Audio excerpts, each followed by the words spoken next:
Hello everyone, welcome back. So this is part 2 of the chapter 1 of Indian economy that we were studying, that is Indian economy on the eve of independence. So in this part we will study agriculture sector. So India's economy under the British colonial rule remained fundamentally agrarian. About 85% of the country's population lived mostly in villages and derived livelihood directly or indirectly from agriculture. तो क्या था ना, जब India economy British colonial rule के under थी तो वो क्या थी, एग्रेरियन इकोनॉमी थी. कैसे? क्योंकि 85% जो कंट्री की पॉपुलेशन थी वो विलेजेस में रहती थी एंड जो अपना लाइवलीहुड है वो डायरेक्टली या फिर इनडायरेक्टली जो था वो एग्रीकल्चर से ही डिराइव करती थी. जैसे अगर हम 1.2 बॉक्स देखें, agriculture during pre British India. भी एग्रीकल्चर क्या था प्री ब्रिटिश, ब्रिटिशर्स के आने से पहले.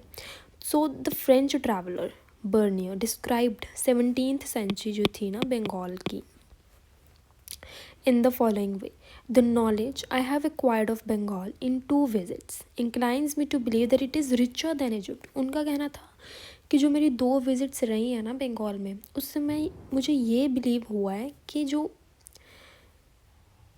बंगाल है वो इजिप्ट से 2 टाइम्स रिचर है, रिचर है than Egypt. It exports in abundance. कहते हैं एक्सपोर्ट वो करता है अबंडेंस में करता है. क्या क्या करता है? Cottons, silk, rice, sugar and butter. It produces employee for its on consumption and consumption के लिए भी वो प्रोड्यूस कर लेता है. अबंडेंस में एक्सपोर्ट करके वो कंजम्पशन के लिए भी प्रोड्यूस कर रहा है. wheat, vegetables, grains, fowls, ducks and geese. So it has immense herds of pigs and flocks of sheep and goats. So ये सब जो इसमें बताया गया ना, इन्होंने बताया है कि जो एग्रीकल्चर, जो एग्रेरियन सोसाइटी थी वो कितनी ज़्यादा वास्ट थी, कितनी ज़्यादा प्रोडक्टिव थी, रिचर देन इजिप्ट थी. सो however, despite being the occupation of such large population, the agricultural sector continue to experience stagnation. कहते इतनी चंक ऑफ पॉपुलेशन का लाइवलीहुड होकर भी, ऑक्यूपेशन होकर भी, इसने क्या एक्सपीरियंस किया? स्टेगनेशन एक्सपीरियंस किया.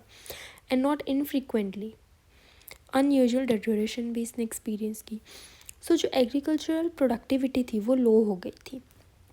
In absolute terms, this sector experienced some growth due to the expansion of the aggregate area under cultivation. देखो रजे, जैसे जो पहले पॉपुलेशन थी, ठीक है, 85% पॉपुलेशन जो थी वो एग्रीकल्चर के अंडर थी, पर फिर भी एग्रीकल्चर क्या था? स्टेगनेशन थी उसके अंदर, डेटोरेशन थी. पर जो साथ ही में पैरेलली जो हमें एग्रीकल्चरल प्रोडक्टिविटी देखने को मिलती है वो लो है. पर जो एक्सपेंशन है ना उसका, या जो थोड़ी सी ग्रोथ हमें देखने को मिलती है, जो हम एक्सपीरियंस करते हैं, वो एरिया की वजह से है कि एरिया जो अंडर कल्टीवेशन है वो इंक्रीज़ हुआ है. एग्रीकल्चर की प्रोडक्टिविटी में कोई इंक्रीज़ नहीं है, ठीक है, उसका एरिया इंक्रीज़ हुआ है जिस वजह से हमें थोड़ी सी ग्रोथ दिखाई देती है इस सेक्टर में. अब जो ये स्टेगनेशन है in the agricultural sector was caused mainly because of the various systems of land settlement. जो ब्रिटिशर्स लेकर आए थे लैंड सेटलमेंट का सिस्टम, उसकी वजह से ही एग्रीकल्चर में हमें क्या मिलती है? स्टेगनेशन मिलती है. और ये जो लैंड सेटलमेंट था इसने सारे एग्रीकल्चर को डिस्टर्ब कर दिया था.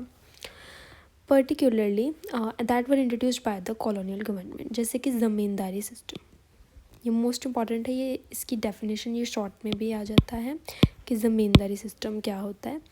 ये इम्प्लीमेंट किया गया था in then Bengal Presidency comprising parts of India's present day eastern states. तो इंडिया के जो अब ईस्टर्न स्टेट्स में है, जैसे हम असम वगैरह के साइड में देखेंगे, उन पार्ट्स की बात हो रही है. The profit accruing out of the agricultural sector, जो भी प्रॉफिट आता था एग्रीकल्चर सेक्टर से वो सीधा जाता था ज़मींदार्स के पास, कल्टीवेटर्स के पास नहीं जाता था. जो कल्टीवेट कर रहा है लैंड को, ज़मींदार्स के पास जाता था. How ever A considerable number of zamindars and not just the colonial government, कुछ भी नहीं किया गया था एग्रीकल्चर की कंडीशन को इम्प्रूव करने के लिए. वो पैसा आता था, उसका कुछ पोर्शन ब्रिटिश गवर्नमेंट को जाता था, ज़मींदार खुद पे खर्च करते थे, ब्रिटिश गवर्नमेंट अपने इंटरेस्ट पे खर्च करता था. एग्रीकल्चर के ऊपर कुछ काम नहीं हो रहा था उन पैसों से, उस प्रॉफिट से. The main interest of the zamindars was only उनका मेन इंटरेस्ट क्या था कि हमने सिर्फ रेंट कलेक्ट करना है, हमें कोई मतलब नहीं कल्टीवेटर की क्या इकोनॉमिक कंडीशन, उसके पास बेसिक नीड्स भी हैं या नहीं है, उसके पास रहने के लिए घर है या नहीं है, खाना खाने के लिए अनाज है या नहीं है, हमें कोई मतलब नहीं है उससे, हमें सिर्फ अपना हमारा रेंट जो है वो कलेक्ट करना है। इससे क्या हुआ था, कॉस्ट इमेंस मिजरी आई थी एंड सोशल टेंशन आई थी among the cultivators to a very great extent. जो टर्म्स थी of the revenue settlement were also responsible for the zamindars adopting such an attitude. और जो ब्रिटिश गवर्नमेंट ने जो टर्म्स रखी थी ना रेवेन्यू सेटलमेंट के लिए, वो एक ऑटोमेटिक एक एटीट्यूड बन गया था ज़मींदार्स का कि उनको ऐसा बिहेवियर जो था वो अडॉप्ट करना पड़ा। Dates for depositing specified sums of revenue, जो डेट्स थी जिस दिन हमें स्पेसिफाइड सम ऑफ रेवेन्यू जो है वो सबमिट करना है वो फिक्स्ड थी।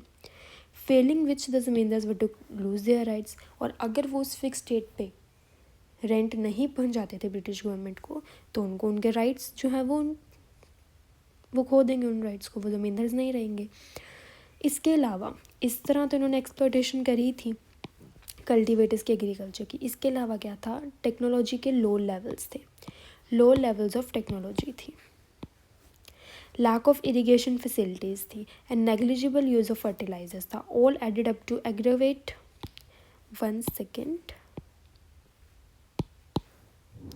plight of the farmers and contributed to the dismal level of agricultural productivity.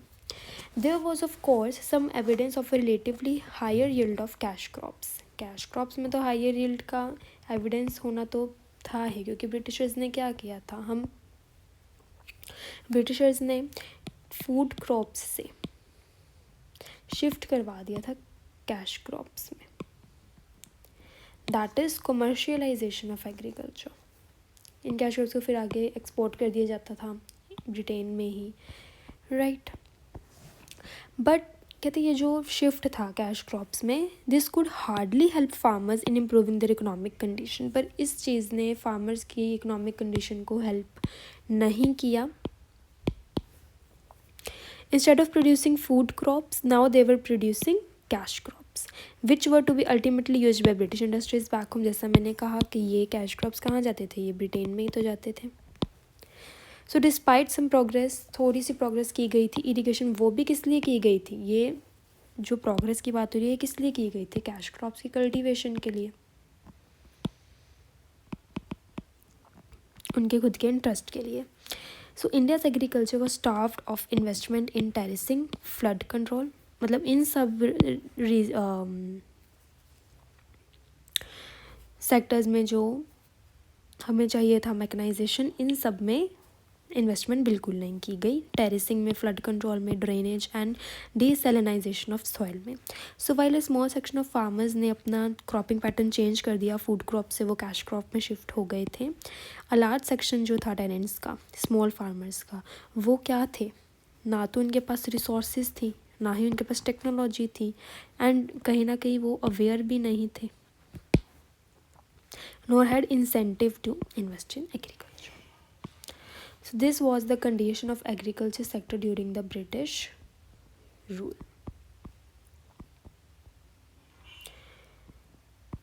Now we have industrial sector. So industrial sector पर क्या इम्पैक्ट था, ये हम स्टडी करेंगे पार्ट 3 ऑफ द वीडियो।